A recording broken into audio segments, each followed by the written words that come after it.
Ito ay binigay sa akin ni Senador Rapi Tulfo ng Gawad Katapatan ng kanyang programang 92.3 Wanted sa radyo. Plus ito, bilang patunay sa inyo, baka sabihin naman ng mga baser dyan, gawa-gawa ko lang ito, no? Ito, picture namin. Ayan na. At pirma. Ito kami mga bats. At may pirma pa ni Tulfo yan, ni Niña Taduran. At nabigyan pa ako ng award ng mayor ng Magalang, Pampanga. Yan, appreciate. Dahil sa kawalang hiyaan mo, Rapi Tulfo, no? At ikaw ay naging inutil sa Senado, sinira mong tiwala ko sa iyo at tiwala ng maraming tao na mamaya na bumoto sa iyo. Wala kang bayag na ipaglaban ang karapatan ng mamayan. Ito, bilang patunay. Ayan, bilang patunay. Pupunitin ko. Nakakahiya ka. Nakakahiya ka. Hindi ka dapat naglilingkod dahil nung una pa sinabi mo, magunaw man ang mundo. Magunaw man ang mundo. Ay, hindi ka papasok sa politika. Ito, ayan. Itong ano mo, oh. Itatapon ko, sasunugin ko lang. Wala kang kwentang tao. Sayang, lahing Hapon ka pa naman. Sinasabi mo, ngayon. Takot ka ba? Ayan. Wala ka ng bayag. Yung bayag mo napunta na sa mukha mo. Alright, mag-reaction tayo dito mga kababayan, no, sa isa sa mga nabigyan ng Gawad Katapatan Award ni Rafi Tulfo noon sa kanyang programa, no, sa Wanted sa radyo. Itong si Sir Fortunato Hipolito mga kababayan, na kung saan ay sobrang dismayado sa pinagagawa ngayon ni Rafi Tulfo, no, or ni Senator Rafi Tulfo, dahil nga po sa sobrang niyang tahimik dito sa mga flood control corruption at yung ginagawa nila ngayon mga kababayan.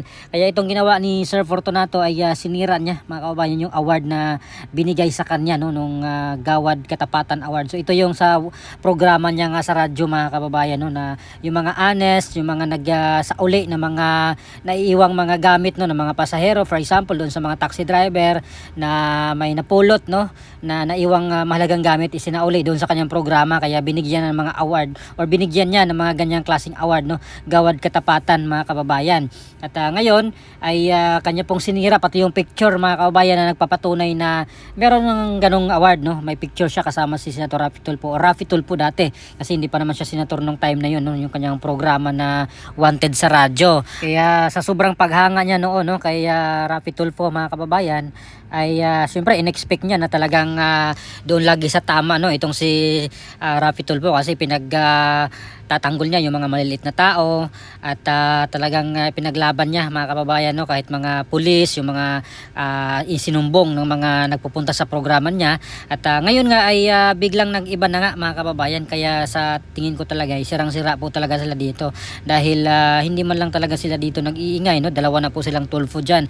Yung brand ng Tulfo talaga ay alam natin noon na para sa mahihirap, ipagtatanggol yung mga mahihirap. At in fact yun nga po yung kanilang slogan, no, yung tagline, yung Tulfo talaga ay kakampi ng mga inaapi. Pero ngayon anyari na iba na po yung branding ng Tulfo mga kababayan, tahimik sa flood control at talagang wala na yung kanilang pangalan mga kababayan, sirang-sira na. Dahil nga po dito sa malaking nangyaring korupsyon sa ating bansa ay tahimik pala sila mga kababayan, na titiklo pala yung mga Tulfo pagdating dito pag malaking tao na yung mga involved dito, no. Hindi lang yung mga pulis na mga PO1, yung mga master sergeant, yung mga traffic enforcer, yun lang yung kaya nilang gibain mga kababayan, no, yung mga maliliit na tao. Pero pagdating dito sa mga malaking tao, no, pinakamataas na mga opisyalis ng gobyerno, ay wala po silang salita, no, dito mga kababayan. Tahimik po sila, nakatikom yung kanilang mga bibig dito, no.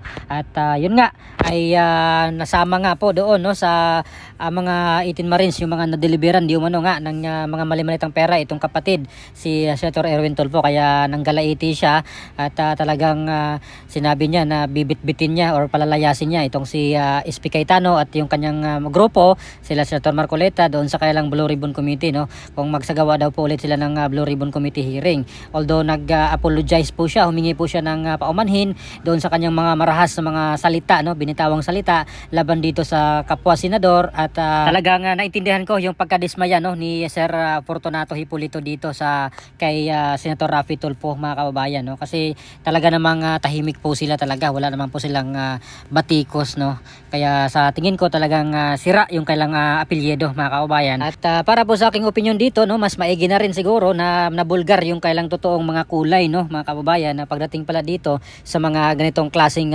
corruption na mga malalaking tao yung involved, no, high profile na mga politician, ay hindi naman pala nila kayang gibain, no, or kontrahin or kalabanin, mga kababayan. So mas maigi na rin na alam ng mga milyon-milyong Pilipino, no, yung totoong kulay ni Senator Raffy Tulfo at pati na rin itong si Erwin Tulfo, kasi dati talagang si Erwin Tulfo ay kinukontra niya itong sila Trillanes, sila Risa Hontiveros, sila Kiko Pangilinan, ay talagang dinakdakan niya ng dinakdakan nito dati, mga kababayan. Pero ngayon ay baliktad na, parang kinain niya yung kanyang mga salita noon, no, na binibiran niya, binabanatan niya itong sila Hontiveros, si Trillanes, sila Pangilinan. Ngayon ay yung suka niya dati ay kinain niya ngayon, mga kababayan, at talagang magkasama sila ngayon, no. Kaya alam na po natin yung totoong mga kulay nila, mga kababayan. Kung dating wala pa po silang posisyon, hindi pa sila senador, ay binabati ko sila ng husto yung mga senador noon, no. Hanggang ngayon ay nandyan pa rin, no, mga kababayan. Pero nung naging senador na silang dalawa ay wala na, no, nakikipag sanib puwersa na, magkakasama na sila, mga kababayan, no? So ano pong masasabi nyo dito, mga kababayan, sa ginawa ni Sir Fortunato Hipólito, no, na sinira niya yung mga award na binigay ni Raffy Tulfo sa kanya doon sa kanyang programang Wanted sa radyo noon, itong Gawad Katapatan Award, no, doon sa mga honest na mga individual na nagsauli ng mga gamit doon sa kanyang programa. At ngayon ay sa sobrang dismayado niya ay giniba niya or sinira niya ito, mga kababayan, dahil wala na pong bayag, no, itong si Senator Raffy Tulfo. Yung bayag daw niya ay napunta sa mukha niya at talagang grabe yung kanyang pagkadismaya, mga kababayan, no. At for sure dati talaga iniidolo niya, no, itong si Senator Raffy Tulfo, kasi talaga namang alam natin na para sa mga mahihirap talaga siya, no. Talagang nakipag-away siya sa mga pulis, yung mga inaaway yung mga asawa ng mga pulis, mga ganon yung mga nagpapatulong sa kanya dati, yung mga away mag-asawa, yung mga niyanakaw, mga ganyan, yung mga kabit, yun yung mga humingi ng tulong sa kanya dati doon sa kanyang programa. Pero ngayon ay iwan ko lang kung marami pa rin bang maniniwala sa kanya, no. Pero for sure may mga supporters pa rin naman siya, no, yung tinatawag lang Tulfo fanatics, no, kahit sabihin mo yung mga flood control na tahimik sila, ay tuloy pa rin yung walang suporta sa kanila. At lalo na sanib puwersa na po sila doon sa kabilang bakod, no, itong mga loyalista, yung mga dilawan, yung mga kakampings, ay for sure magkakasama pa rin sila doon, or maniniwala pa rin sila dito kay Raffy Tulfo, mga kababayan. Pero dito sa side ng mga pro Duterte, ng anti-corruption, itong galit na galit sa flood control, talaga ito yung mga totoong may malasakit, no, na kalabanin itong mga involved dito sa flood control, dahil yung kabila ay tahimik na. Yung mga dating dilawan or yung mga dilawan, mga kakamping sa dating anti-Marcos, ay ngayon ay pro-Marcos na rin, mga kababayan. At hindi lang po ako nagsabi niyan, si Senate President Alan Peter Cayetano yung nagsabi niyan, na tila magkakampi-kampi na, no, yung mga dating dilawan or yung mga dilawan ay ngayon ay Marcos loyalist na rin sila, mga kababayan, dahil tahimik po sila. Yung kanilang mga tinitira ay mga Duterte lang, no, si BP Sara lang yung kanilang ginigiba talaga ngayon, mga kababayan, no. Tahimik sila dito sa nakawan, no, sa Marcos administration. Kaya yun po yung aking pinagtaka, no. Kaya sabi tuloy ni SP Cayetano, hindi nila ginamit yung word na laban, no, kaya hiramin lang muna ni Senate President Cayetano yung laban ni dating Presidente Corazon Aquino at ni Senator Ninoy Aquino, kasi hindi naman ginagamit ng mga dilawan. Ngayon ay si SP Cayetano lang muna yung gagamit sa word na laban. Ayan. So ano po masasabi nyo dito, mga kababayan? Please comment down below. Maraming salamat. God bless po sa ating lahat.